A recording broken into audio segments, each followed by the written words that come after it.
Power. Bunge Power. Asante Bwana Speaker kwa kunipa nafasi niweze kuchangia mada ya leo.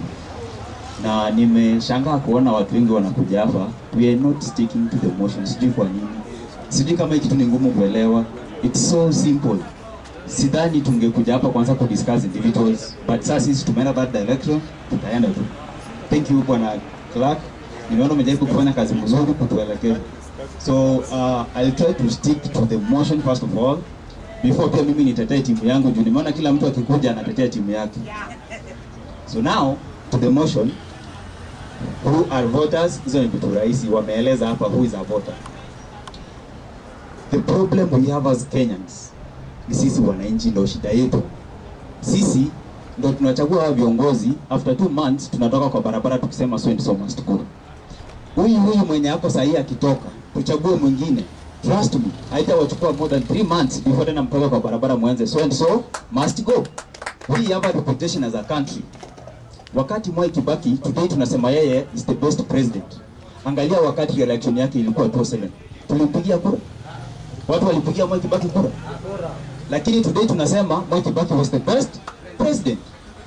Angalia wakati wa Uhuru Kenyatta 2017 mpaka zikakuwa nullified. Wakati tulikuwa tunaenda re-election tulimpigia kura.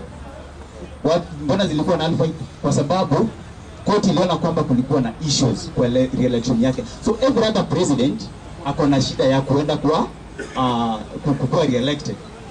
That's our problem as the people. So politics is all about interest. Number one, that's something you need to understand. Politics is all about interest. Na viongozi wako na interest zao as leaders. Wale ambao wanakuja kwenda kwa elective seats wako na interest zao.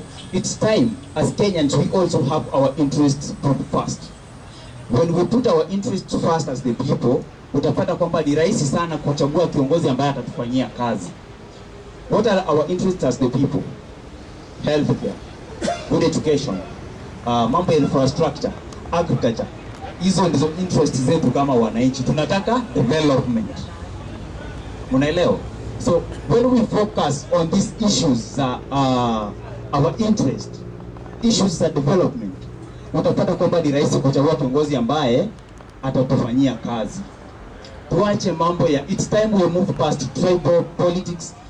Tuache mambo ya kuongea kwamba hey, huyu mtu tunampenda sababu anatoka eneo fulani, huyu mtu sijui amekuja. Another problem we have again, tunapigia mtu makofi kwa kutuambia shida tuko nazo. Kwamba kiongozi atakuja hapa leo akwambie unajua kuna shida ya youth employment, unemployment, tupige makofi. Kwani hatujibu kuna hiyo shida? Sisi tunajua kuna shida ya youth unemployment. Sasa ukituambia kuna shida ya youth unemployment tukupigie makofi na tusaidia aje? The thing you need to come and tell us here is tukikupigia kura utatusaidia aje kumaliza hiyo shida? You understand? So we need leaders wenye wanatupea issues zile ambazo tuko nazo na watupea solutions. So tushabikie solutions sana kuliko ku identify a problem. So kwa mimi sana nishabikie timu yangu kidogo. Mimi nimeona mnachukua matimu sana. I'm moving to say that mimi ni team tuta. And the reason why I'm saying this, you listen to me carefully. Mimi ni kijana mdogo, najua wale Gen Z amko wengi hapa, but I think well, so tafadhali Bwana Speaker ni protect you. Watu wana make noise here. Just kidogo tu 1 minute nimalizie. I'm telling you this. Nimesikia mtu akisema ununue smartphone uangalie vitu zimefanywa. Hata uhitaji smartphone. I'll tell you this. Angalia economy yetu ilikuwa wapi 2022. Kenya GDP ilikuwa ngapi 2022? Inflation rate ya Kenya ilikuwa wapi 2022? How ikoaje sasa hivi? Number one, our GDP, our questions are being question. What is disturbing you?